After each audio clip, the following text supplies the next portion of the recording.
بەڵێ خۆشەویستان دووبارە سڵاوتان لێبێت تەوەری دووەمی بەرنامەکەمان تەوەرێکی هونەریە بێ ئەمڕۆ لە نێو بەرنامەی پەیامی ڕۆژەوە هەوڵە دەین بە کۆمەڵێ لە بەرهەمە ئەدەبیەکانی گروپی هونەری شەپۆل کە لە دووسخورماتەوە تەشریفیان هێناوە بەرنامەکەیان بۆ ڕازاندوینەتەوە دڵ و دەرونی ئێوەش بڕازێنینەوە بە بەشێ لەو ئەشق و ئەبینە ڕاستەقینەی کە مرۆڤ بەرامبەر بە معشوقی ڕاستەقینەی خۆی کە خوایە جەلە جەلالوه و بەرامبەر بە پێغەمبەرە خۆشەویستەکەی و صلى الله عليه وسلم دووپات بکاتەوە. هەریەکە لە بەڕێزان مامۆستا هاوار داودی کاک ئومێد ئەحمەد و ئەو خۆشەویستانەی دیکە زۆر بەخێر بێن تەشریفتانێنا لە دووسخورماتەوە خۆشحاڵ بووین بەرنامەکەتان ڕازاندەوە. زۆر بەخێر مامۆستایان جەنابتان ئەمڕۆ وەکو شاعیرێ بەرنامەکەمان بۆ ڕازێنەوە. سەرەتا پێم خۆشە باسێکی هونەر و بەهرەی شێعر نووسینی خۆت لە کێوە دەستت پێ کردو و ناوەڕۆک و بوارەکانی شێعر نووسینت چین و کامانن؟ بسم الله الرحمن الرحيم الحمد لله والصلاة والسلام على رسول الله دیارە ئینسان خۆی لە خۆیە کە دێتە دنیاوە خوای گەورە کۆمەڵێ بەهرەی پێداوە جا هەیە ئەو بەهرانە دەرئەخات هەشە بەهرەکانی قەتیس ئەکا بەداخەوە کۆمەڵگەی ئێمە ڕەنگە بارودۆخ یارمەتی دەر نەبێ بۆ ئەوەی زۆر کەس هەیە بەهرەیان هەیە بەڵام نەیانتوانیوە بەهرەکانیان دەربخەن. سپاس بۆخوا من لە تەمەنی مناڵیەوە خولیای شێعر بووم لە سەرەتای خولیاکانم ینی دەربڕینی خولیاکانم بە شێعر دەست پێ کرد بەڵام یەکەم بابەتم نووسین بوو لە ڕۆژنامەکان دووهەم بابەتم شێعر بوو سەرەتا حەزم بە شێعرە کرد بەڵام وا گونجاکە یەکەم بابەتم لە یەکەم با بڵێن لە ڕۆژنامەکانە نووسین بێ لە ساڵی 2023 یەکەم بابەتم بڵاو بۆەوە دوای ئەوە دەستم کرد بە بڵاوکردنەوەی شێعرەکانم لە ڕێگای کۆمەڵێک گۆڤار و ڕۆژنامەکانی کوردستانەوە جا شێعر خۆی لە خۆیان ئەبێتە مایەی دڵدانەوەی شاعیر شتێک ئەیەوێت دەری بڕێ ناتوانێ ینی گونجاو نییە مەسەر لە هەموو شوێنێ لە هەموو جێگایە بۆ خۆی لەگەڵ خۆیان ئەدوێت بابچین لایەکێ لە بەرهەمە شاریەکان بەڵشیت بۆ ئامادەکردوین کامەت پێ باشەکەەوە ئێستا پێشکەش کورتە شێعرێک دیارە لەسەر ڕێچکەی شاعیرانی قەدیم بەڵێ پێم خۆشە پێشکەشی ئێوە و بینەرانی بکەم خۆشحاڵیەوە سەعیدم بە تۆ لە غەم بەعیدم یەک دیداری تۆ دەبێ بەعیدم لە قوربی تۆیە بائین و بوعدی ئەو لە حوبی تۆیە مەستم لە بوغزی ئەو کە تۆم هەبێ با هەر نەبێ ئەوەی هەیە لە تاوی تۆیە هەر دەڵێم قیامەتکەیە دڵم گەربێت و دەربێ و بێتە سەر نەخشەی باڵاتە لە خوار تاکو سەر جانی جانم یەک نەزەر لە عاشقت بابێ منی خادم ئەمەل بە تۆم فەیزی ئیحسانت بابێ قوربان قوربانم گەر بکەی ئیشارەی ڕەزا دەبێ بەعیدم ڕۆژی کەیفە زەمین تا فەزا. کاکمێت بابینە لای جەنابەت کاکومێت لەکەیەوە دەست بە ئەم هونەرە ئیسلامیە کردووەوە ئایا بەرهەمی تایبەتی خۆت هەن چی و چینەوە بەرهەمانەی کەم ڕوو حازرت کردووە پێشەشی بینەران وێمە بکەیت. زۆر سپاس بۆ جەنابتان زۆر بەخێر بێ ئەمە گوتی بیشەپۆل ساڵی 2000 تقریبا ئەم کردووە و ئیدەر لە شارەکانی تر و شاری خورمات و کەرکووک و سلێمانی و لە زۆربەی بۆنەکان و فستیڤالە بەشداریمان کردووە ئیتر بەرهەمی تایبەتیش بە خۆم هەیە کلیپێکمان هەیە تقریبا 12 تراکە لە حەلەب چاپم کردووە کات خۆی پێشەوەی ئەو ڕووداوانی ڕوودا لەوێ دووسخورمات زۆرینێ و سرودانی کە دەیانکەیتەوە بە ئاوازیان بەبەردا دەکەن شیعرەکان هیچیان چه جۆرە شیعرێکن؟ وەڵای شیعرەکانی ئیمام مۆسعەب کەریمی مدەڕیسە مامۆسای نامی ئیتر یەک دوو شاعری لای خۆمانن مامۆسا ڕەمەزان کەرکووکی قەهوێنی عەشق مامۆسا غەزالی لە هەولێر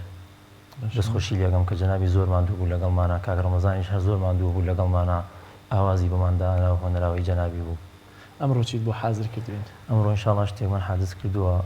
بەرهەمی یەکەمت لەسەر چییە و چۆنە؟ شعری مام مۆسعەب کەریمی مدەڕیسە شعری سێری حاڵەکەم بە مەقامی حیجاز دەست پێ دەکەین ئینشاءڵڵا. فەرموو.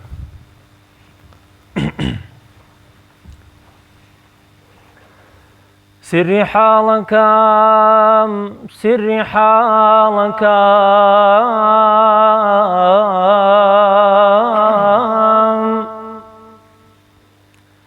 ئازیزی زانای سری حاڵەکەم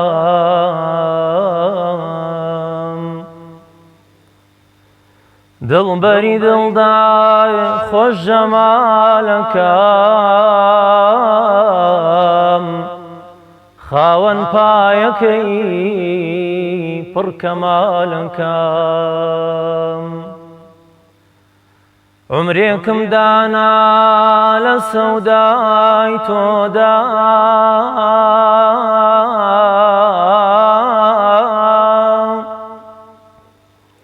بەڵکو جارێ بێت بۆ ناو ماڵەکەم بپرسی حاڵی پەروانەی شەمعەت چڵۆن شەیدا و پشێ و حاڵەکەم دڵ بوو بە بوریان لە تاوی فیراق دڵ بوو بە بوریان لە تاوی فیراق یانی سوتاوە کۆی زوو خاڵەکەم بەسەر نیچیرە وا ڕامەبوورە گوێ بگرە لە دانگ ئاهو ناڵەکەم مولاي صلي وسلم دائما أبدا على حبيبك خير الخلق كلهم مولاي صل وسلم دائما أبدا على حبيبك خير الخلق كلهم الحمد لله منشي الخلق من عدم ثم الصلاة على المختار في القدم مولاي صل وسلم دائما أبدا على حبيبك خير الخلق كلهم مرقدي باكي هيا لمدينة منور لبربايا مدفون حضرات صديق عمر مولاي صل وسلم دائما أبدا على حبيبك خير الخلق كلهم محمد سيد الكونين والثقلين والفريقين من عرب ومن عجم مولاي صل وسلم دائما أبدا على حبيبك خير الخلق كلهم يا أيها النبي هو الكوكب الدري يا أيها النبي هو الكوكب الدري أنت إمام الحضر الحضرة سلطانها الغيبي أنت إمام الحضرة سلطانها الغيبي همتك الفعالة ويدك الهطالة همتك الفعالة ويدك الهطالة وأنت الرسالة آمينها القوي وأنت للرسالة آمينها القوي أيها النبي هو الكوكب الدري يا أيها النبي الكوكب الدري أنت إمام الحضرة سلطانها الغيبي أنت إمام الحضرة سلطانها الغيبي بدت بك الآثار ولألأ الأنوار بدت بك الآثار ولألأ الأنوار وأنت يا مختار في الكائنات حي يا أيها النبي والكوكب الذري يا أيها النبي والكوكب الذري أنت إمام الحضرة سلطانها الغيبي أنت إمام الحضرة سلطانها الغيبي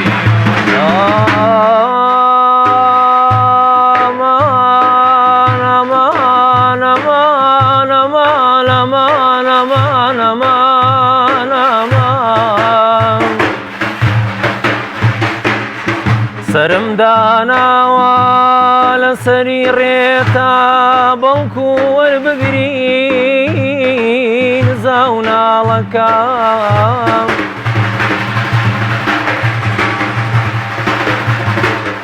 بەزەیدا بێ لەسەر ئەحواڵم یا ڕەسوول الله بەزەیدا بێ لەسەر ئەحواڵم من کە زیندانی سیا چاڵەکەم نامی بێناوت ڕزگاری نابێ دەستی ڕاکێشە و بگرە باڵەکەم سەلوى الحەبیب محەممەد خۆش بێ زۆر سپاسانەکەین ڕەحمەت بۆ گیانی مامۆستای مەدەڕیسیژ ئینشەڵڵا مامۆستا هاوار لەوەتەی کە جەنابتان چاوتان کردوتەوە بینەری دیمەنی پڕتراژی دی و جیاوازیە چینایەتی و مەزەبیەکان و بەتایبەت لە ناوچەدا بڕێنراوەکان دەسەڵاتی زۆر جار ویستویەتی جیاوازیەکان تۆخ بکاتەوە تاوەکو خۆی سەرقاڵ بێ بە ئامانج و بەرنامە و بەرژەوەندی خۆی و خەڵک وەکۆڵێ بەکژیە کابچن ئەمە چه هەستێکی لای تۆ دروست کردو یا تا چەند ئەم جیاوازیە چینایەتی و ستەمکردن لەوانی دیکە بۆتە هۆی بزواندنی هەستی شیاری تۆ و چه بەرهەمێکیشت لەو بارەیەوە بەڵێ دیارە هەر شاعرێ لە هەر جەوێکا بژێ ئەو جەوا و بارودۆخەکەی وای لێکا ڕنگدانەوەی هەبێ لە وشەکانیە لە دەربڕینەکانیە شاعیر ئەگەر ڕووداوەکانی دەوروبەری خۆی نەخاتە چوارچێوەی وشە شعریەکانەوە بەڕاستی ئەو شاعرە نقصانە ینی تەواو نییە لە ڕووی ئەداکردنی ئەو وەزیفەیەوە کە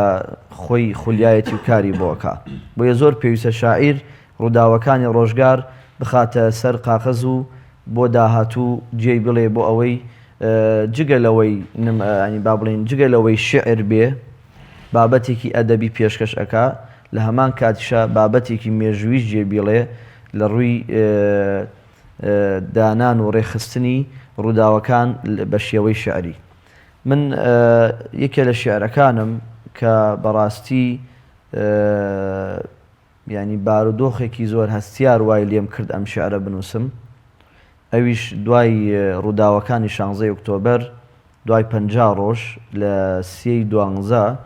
ئەوە بوو پێکاتەی کوردی لەو شارە بە تەواوی ئاوارە بوون و کەسیش نێ ئەتوانی بڕاتە ناو شار ئیلا لە ئاستی فەردانە بێدانەدانە ئەویش ئەڕۆیشتن بە ترسەوە ئەڕۆیشتن تەماشای خانۆکەیانە کرد یا تەماشای کارگەکەیانە کرد، چێشخانەکەیانە کرد بزان ڕۆخاوە نەڕۆخاوە دزراوە نەدزراوە، ئەویش لە ئاستی تاکە فەردیە. بەڵام وەکو وەفد و کۆمەڵە کەسێ یا گروپێک بڕا و دەرگای دانوستان بکاتەوە یان ڕێخۆشکەر بێ بۆ گەڕانەوەی ئاوارەکان هەوڵ بدا بۆ ئەوەی بارودۆخی خورمات و ئارام بێتەوە، یەکەم جار بە شێوەیەکی فەرمی ئەوە بوو وەفدێکم تەشکیل کرد لە 12 ڕۆیشتین بۆ شار بۆ سەردانیکردنی لایەنە پەیوەندیدارەکان، چ لایەنی ئەسکەری بێ، لایەنی سیاسی بێ، دەسەڵاتی شاری ئەو کاتە بێ. ڕۆیشتم زۆر ینی وەزعێکی ناخۆش، بارودۆخێکی ناخۆش، شارێک پێش 16 ئۆکتۆبەر ینی لە 15 ئۆکتۆبەرە سیمای کوردەواری پێوە دیار بوو، بەڵام وەزعەکە بە تەواوی گۆڕا بوو. ئەو وای لێم کرد ئەم شعرە بنووسم لەسەر شێوازی شعری ئازاد. ناونیشانەکەی کە چوومەوە بۆ شار، کە چوومەوە بۆ شار دەروازەی شارم بەتەم و مژ هەڵچنرا بوو، خەندە و سۆزی جارانی نەما بوو، وێنەی شەهیدانی شارم بە پەنجەی ڕق و کینە دڕابوون، کە چووم لە چوونی خۆم بە گومان بووم، تۆ بڵێ ڕێگەم وێڵ نەکرد بێ، تۆ بڵێ ئەم شوێنە قەزایەکی خواروی عێراق نەبێ، کە چووم بە بینینی پیرەپیاوێکی جامانی بەسەر سەرسام بووم، لە دڵی خۆم داوتم تۆ بڵێ مام حاجی چی بکا لێرە، کە چووم مام سەلامی دۆستم بە بینینم ڕاچەڵەکی و واقی وڕما، تۆ بڵێ مامۆستا چی بکا لێرە، چوونم نامۆ بوو، مێزەری سرم نامۆ بوو، جبەی بەرگم نامۆ بوو، هەمووی نامۆ بوون بەو شارە، خەڵکی هەمووی لێمیان دەڕوانی و سەریان سوڕما بوو، کە من چی دەکەم لێرە، کە چووم حەی جەمیلە بەقەدەر جوانەکەی جارانی غەمی لێ دەباری، کە چووم حەی جەمیلە بەقەدەر جوانەکەی جارانی غەمی لێ دەباری، بەقەدەر خۆشیەکەی جارانی پرسە و ماتەمینی دەگێڕا،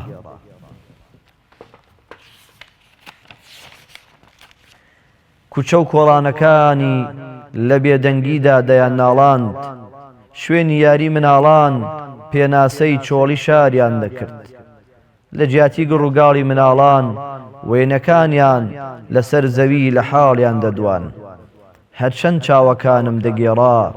لە مام ناسری دراوسێ زیاتر کەسی ترم نەبینا. ئەی خودایە هاوار من لەکوێم و ئەو خەڵکە لەکوێن و ئەم بە تەنها چی دەکا لێرە. کاگمێ دێنەوە لای جەنابەت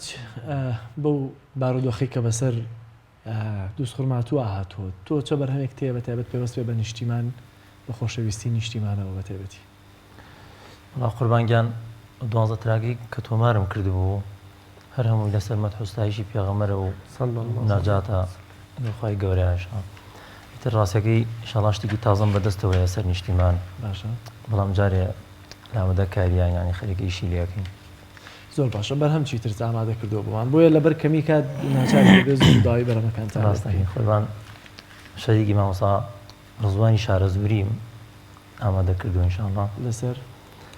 خۆشەویستی پێغەمبەر و سەڵاواتدان بتایبەت سبەی جومای و ئەمڕۆ پێنجشەمە ئینشاءالله انشاءالله سڵاوەتدان لەسەر پێغەمبەر چینە زۆر بێ بەرەکەتی. انشاءالله فەرموو.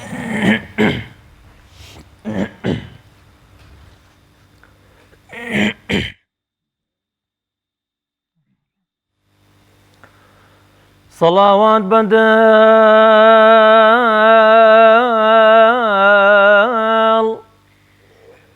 أبخشي صفا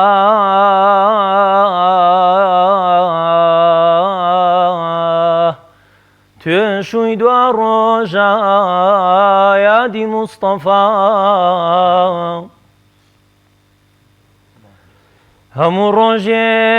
لمدينة لمزقوتي پیغمبر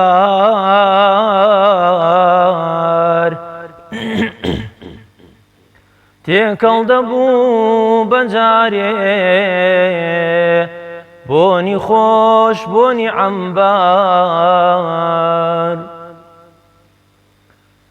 تێکەڵ دەبوو بەجارێ بۆنی خۆش بۆنی عەمبەر دەنگی بانگی بیلال و نۆری ڕوخساری پێغەمبەر سەرن تاپا یەثریبی کرد بە مەدینەی مونەوەر ناود ئەوەندە شیرین و جوانە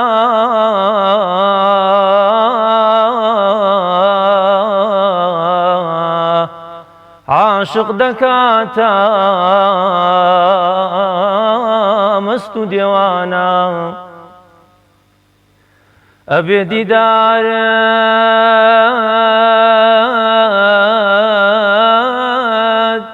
چەندە شیرین بێ قوربانی تۆ بێ ئەم ڕۆح و گیانە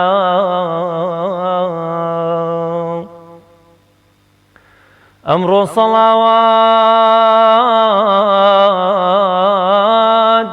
ئەکەین بە دیاری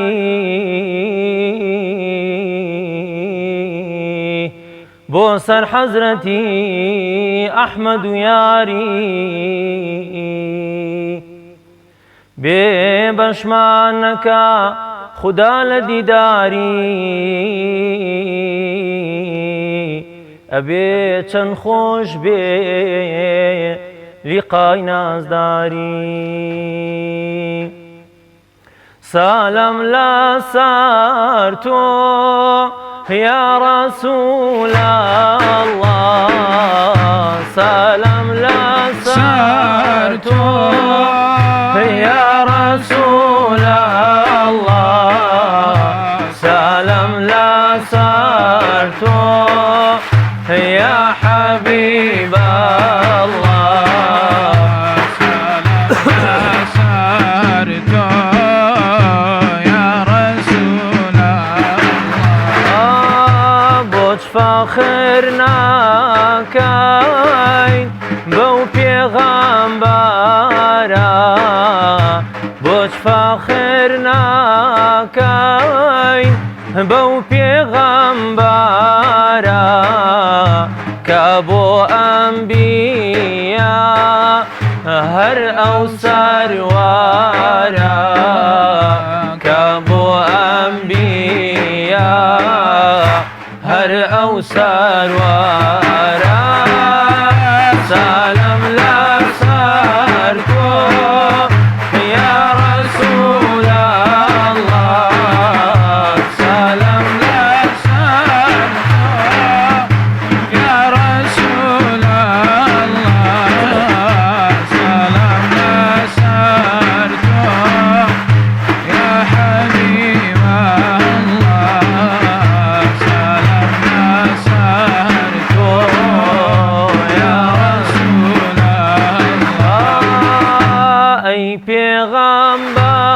پیغمبری رهبری اسلام ای پیغمبری رهبری اسلام برج بسرتا الصلاة سلام برجي بساتا صلاة سلام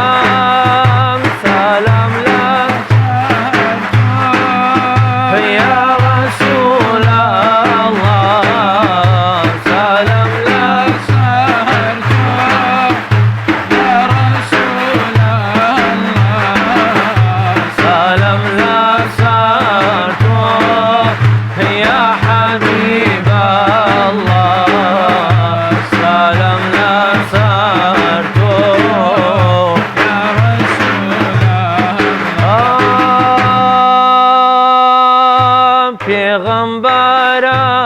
پێغەمبەرەکەی خۆشەویستی خوا پێغەمبەرەکەی خۆشەویستی خوا هیچ کەسی ترت نەهاتوە لە دوا هیچ کەسی ترت نەهاتوە لە دوا سلام لەسەر تۆ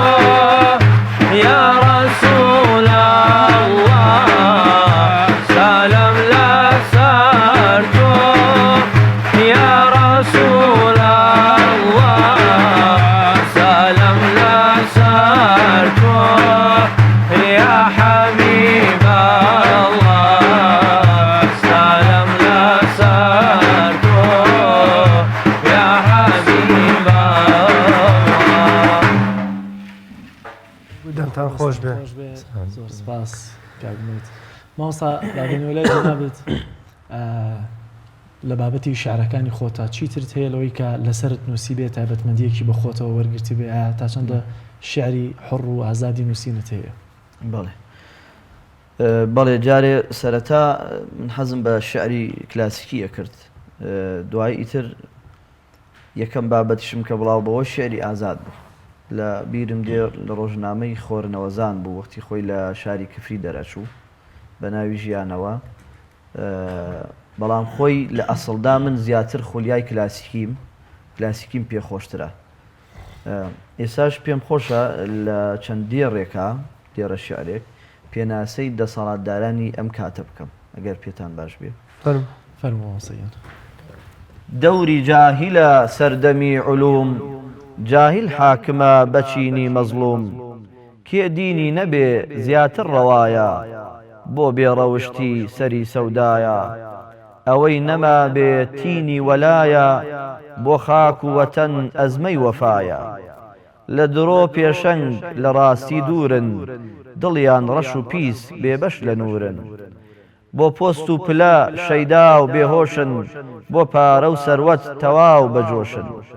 تیجارەت دەکەن بە خوێنی میلەت وڵات دەخەنە گێژاوی زیلەت واریسی سوڵتەن مالیکی خاکن دۆستی خراپ و دوژمنی چاکن پیا و پیاوەتی نەما بە هەوڵیان نیشتیمان دۆستان نەماوە دەوریان دزینی قوت و بجەی نیشتیمان خاکیش دەفرۆشن بە نرخی هەرزان ژێر و سەری ئەرز مڵکی ئەوانە ئەوداڵی دزین ڕۆژ و شەوانە دەمێکەوەتەن بەوان زەلیلە خەڵکی وڵاتم گورگیان دەلیلە لەوەتەی هەبوون بەڵاو نیقمەتن عەبدی شەهوەت و دووری حکمەتن بۆ دین و ژیان دژ و نەیارن لە هەڵەی مێژوو بێباک و عارن. کاگمێت لە بابەتی هونەری ئیسلامیە ڕەنگە دووس خورمات و بە حکمی ناوچە ناوخەکانەوە جیاوازیەکی بێت لەگەڵ شارەکانی هەرێمی کوردستان ئێوە چۆن برەو بە هونەری ئیسلامی لەوێ ئەدەنەوە چیتان کردووە ئەو ئیمکانات و پێداویستیانی کە لە بەردەستانە هەن جگە لە هیمەت بەرزی خۆتان چیترتان لە بەردەستا هەیە؟ باسی ئیمکانێتت کردووەمانە نمۆک و ئیمکانێت شتیوە لە شاری خورمات و ینی تەنها احتیماد لەسەر خۆمانەکەین کە ئەو مامۆستا و دۆست و ئەحبابانەی کە یارمەتیمانەدەن. یارمەتیەکەی ئەوانە چۆنە؟ وڵای یارمەتی ئەوانە ینی لە ڕووی مادی و معنەوی و زۆر جار یارمەتیدان شەرت نییە مادە بێ معنەوێتی زۆر گرنگە مەسەلەن ینی کەسێک کە هانت بدا شتێک بکەی ئەویش خۆی لە خۆیان زۆر گرنگە ئیتر لای ئێمە ڕاستیەکەی ینی کەس ئاوڕێکمان لێ ناداتەوە ینی وەکو کەناڵ و پشتیوە ئێمە بە تایبەتی ئیجتیماعڕەخنەمان زۆر لە کەناڵە ئیسلامیەکان هەیە بە تایبەتی ینی سپاسی جەنابتانەکەین ینی کێمەتان بانگیان شێر بۆم بەرنامە ناوێت لە خزمەتانە این ئەرکی سەرشانی خۆمانەوە کۆی کە زیاتر لەمەش کە ئاوەڕتان لێ بدەینەوە میوانداریتان بکەین بەهرەو توانای خۆتان لەو ڕۆ کە هەتانە خزمەت بە هونەری ئیسلامی بکەن بەڵام بیانی بەڕێوەبردننی گروپ یا دانانی گروپ دەبێت خەڵکێک پەروەردە بکەی پێ زیات بکەی خەڵکێک پەروەردە بکەی زیاتر بۆ نمونە پێی بگەێنی بۆی کە ناو دەربکە ئێوە چەند کەسن گروپەکەتان ئەگەر باسێکی گروپەکە بکەیت چۆنم برایانە پێگەشتوون فێری دەفلێدانە دەنا خەڵک گروپتان هەیە لەوەی کە خەڵکێک یا شوێنێکتانێ خەڵک فێری دەفلێدان بکات ئێمە گروپەکەمان قوربانگیان ئاوا لە کاتی 2000 تقریبان 2000 تا 2005 مامۆستا هیوا تاهێر ئەو گروپەکەی دروست کرد و با بڵێن کە خاوەنی بیرۆکەکە بوو سپاسێکن لێرە بەڕاستی مامۆستا هیوا زۆر ماندوو بوو لەگەڵمانە دوای مامۆستا هیوا مامۆستا هەڵۆ ئەمین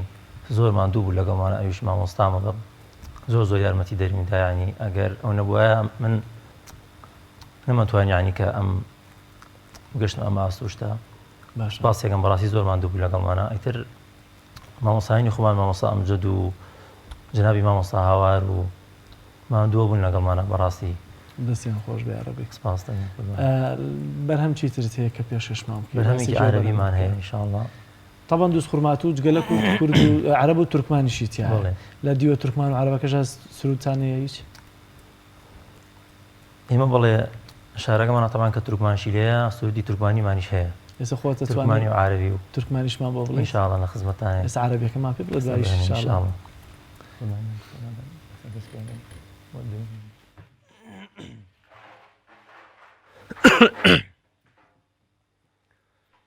ودوني وبطيبة خلوني ودوني وبطيبة خلوني لطه رسول الله لطه حبيب الله عنه لا تردوني عنه لا تردوني يا صاحب الحضرة وقبة الخضراء يا صاحب الحضرة وقبة الخضراء أنت حبيب الله أنت حبيب الله والله أي والله ودوني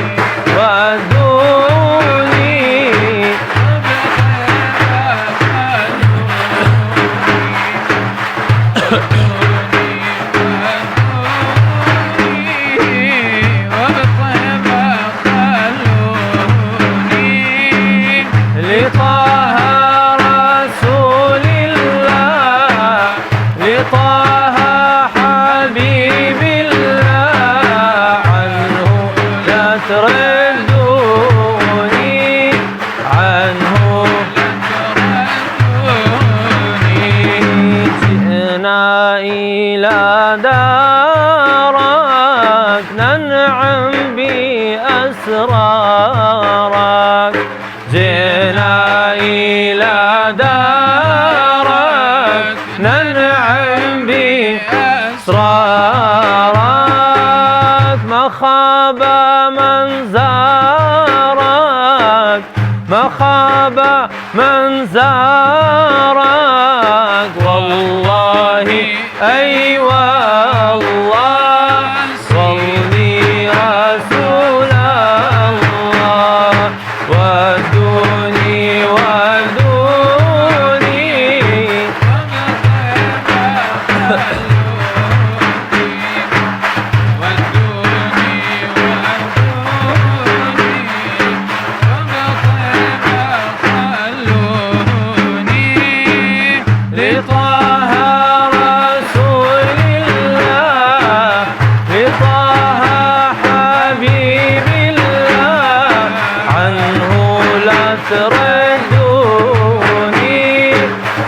عنه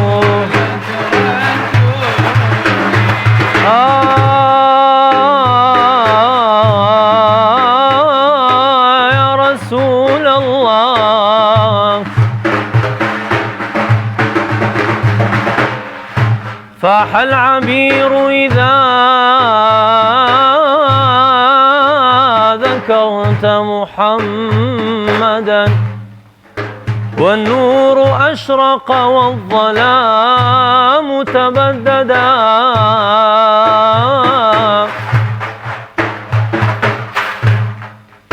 صلى عليك الله يا نبع الهدى ما طار طير في السماء وغردا yolun düşeydi haca yo gündüz ya da gece seni Allah sevipti ya Resulallah ben seni sevmem neca صلوا على الحبيب محمد دەست خۆش بێ مامۆستاجان. مامۆستا تەمان بە کۆتایی بەرنامە گەیشتوین بەڵام ئێمە ماڵاوایی دەکەین دەمانوێت کورتێک لە پارچەیەکی تر لە شارەکانی مامۆستا پێشەش بکرێت و بدوا بە دواشی کاگمە دەگەر بەرهەمێکی کورتی تری کەشی هەبێ پێشەش مامکە مەمنونیەبی بۆیە سەرەتای ئێمە ماڵاوایەک لە بینەرانەکەین لەگەڵ هاوکارم کاگریاس دوازەردێنە خزمەتیەوە. بەڵێ خۆشەویستان بەم شێوەیە و لە نێو ئەم کەشە عیرفانیەوە ماڵاواییتان لێەکەین بە ئومێدیەوەیکەوە بڕگە و بابەتەکانی ئەمڕۆ جێ ڕەزامەندی خوا و پاشانەوەی عەزیز و خۆشەویست بوو بێ. ئێمە کۆتایی بەرنامە بە شارێکی مامۆستا هاوار داودی و دەنگە خۆشەکەی کاک ئومێد ئەحمەد کۆتایی پێدەهێنین و ماڵەکانتان هەمیشە ئاودان و ڕازاوە بێ و تا بەیگەشتنەوەیەکی تر بەخوای گەورەتانە سپێرین خواتان بەڵێ دیارە ئەم شیعرە ستایشی پێغەمەری خوایە صلی الله عليه وسلم کاک ئومێدیش کردوێتی بە سرود دەست پێکە ئینشاءڵڵا ساکینی لە دڵ مسکینی بۆ دڵ قابلی فیدای گەربیکەی قبول سیراجی لە شەو منیری ڕێگای ڕاعی ئومەتی لە هەموو جێگای داعی بۆ ئیحسان بۆ ژینی ئینسان ناظر بۆ حاڵی گڕۆی حائیران داعی بۆ مذنب لە ژین و قەبرا مەلول و غەمبار بۆ چینی برا مؤلم لە ئەلەم کەسی بە ئەلەم ئەکرەمترینی لە گشت بەکەڕەم مکریمی کەریم کەریمت عیال کەرەمی تۆیە کورتە بۆی خەیاڵ ناسحی هەردەم بە نوسحی شیرین مزیلی بۆ غەم لابەری گرین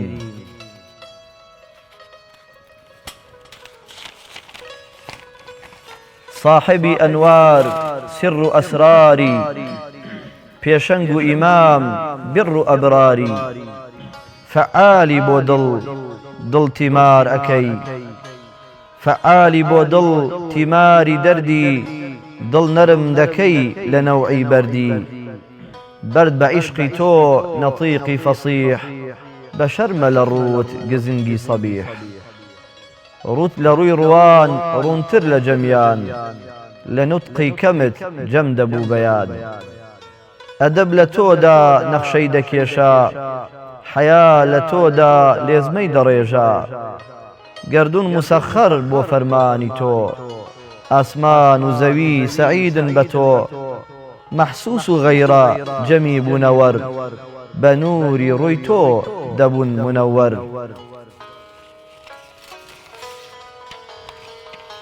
هەوری ڕووی ئاسمان حاریسی باڵات تاجی سەرسەرە نەعلەین و پاڵات ڕوود کە دەردەکەوت بە ڕووی عاشقان ڕوود دەبوون هەموو لە گشت خەیاڵان بە عەکسی نورت مەجنونە عاقڵ بە یەک ئیشارەت حەیرانە باتڵ بە مەسحی دەست کافر مؤمینە بۆ جیسمی عەلیل دەست موسکینە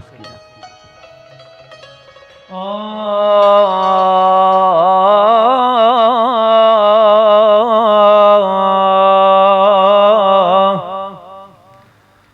خۆشە ڕەوزە باغی بەهەشتا لێیدا بنیشی خۆشترین گەشتا لایەکت بین بار لایەک پێغەمبەر پێشیشت نوێژگای ئەو گێڕی کەوسەر هاوارەکەم خوایان دڵ ئارامی نایە هاوارەکەم خوایە دڵ ئارامی نایە عاشقی مەدینە مستەفایە عاشقی مەدینە و ڕەوزەی مستەفایە لە ڕەوزەی پێغەمبەر خۆشیم بۆ دێیەکسەر لە ڕەوزەی پێغەمبەر خۆشیم بۆ دێیەکسەر دڵ ئەبێ مونەوەر لەو جێگە و مەوایە هاوارەکەم خوایە دڵ ئارامی نایە هاوارەکەم خوایە دڵ ئارامی نایە عاشقی مەدینە لە ڕێی مستەفایە عاشقی مەدینە و ڕەوزەی وهاتم لە ڕێی دوور زۆر باگەرم و باگوڕ وهاتم لە ڕێی